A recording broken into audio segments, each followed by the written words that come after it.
In the very beginning, before there was anything at all, God created the heavens and the earth. At first the earth was formless and empty, and deep darkness covered the face of the waters.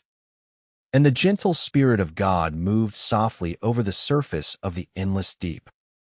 Then God said, "Let there be light," and brilliant light burst forth into the darkness. God saw that the light was good, and he separated the light from the darkness. He called the light day, and the darkness he called night. And that was the very first day. Then God said, "Let there be a great open expanse to separate the waters above and below." He made the wide blue sky, stretching it out high above the earth. And that was the second day. Then God gathered the waters together in one place, and dry land rose up and appeared. He called the dry ground land, and the gathered waters he called the seas. Then God said, "Let the land produce plants and trees of every kind, bearing seeds and fruit." Soft grass, bright flowers, and fruit trees sprang up across the whole earth. That was the third day. Then God said, "Let there be lights in the sky to mark the seasons, the days, and the years." He made the great sun to rule over the day, glowing warm and golden and bright. He made the gentle moon and the countless stars to rule over the night. That was the fourth day. Then God said, "Let the waters be filled with living creatures of every shape and size." Great whales and glittering schools of fish filled the bright and shining seas. And birds of every kind spread their wings and soared through the open sky. That was the fifth day.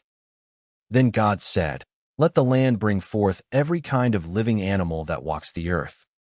Lions, elephants, deer, and every gentle creature roamed freely across the green new earth.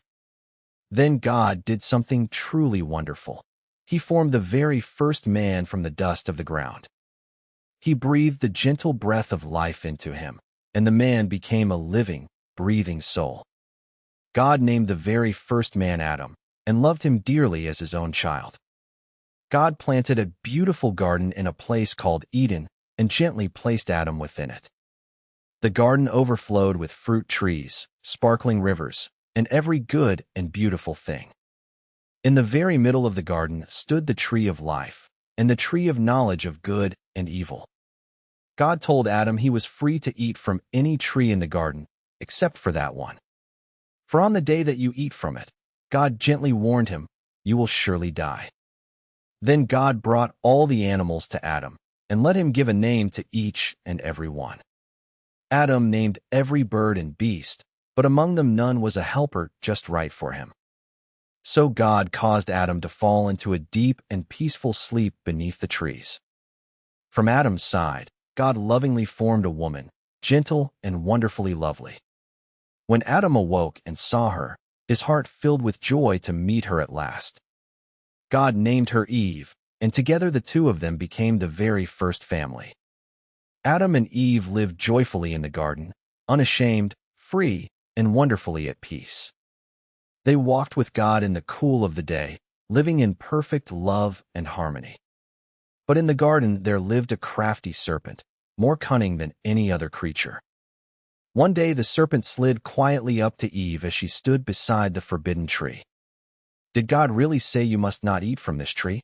The serpent whispered softly. "You will not die," the serpent lied. "Instead you will become wise, just like God himself." The fruit looked lovely and good to eat, and Eve longed to be truly wise. So Eve took the fruit and ate, and gave some to Adam beside her, who ate as well.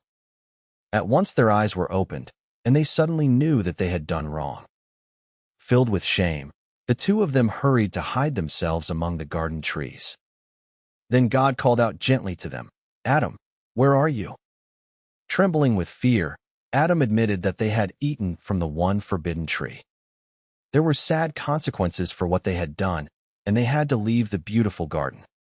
A shining angel with a flaming sword was set to guard the way back to the tree of life.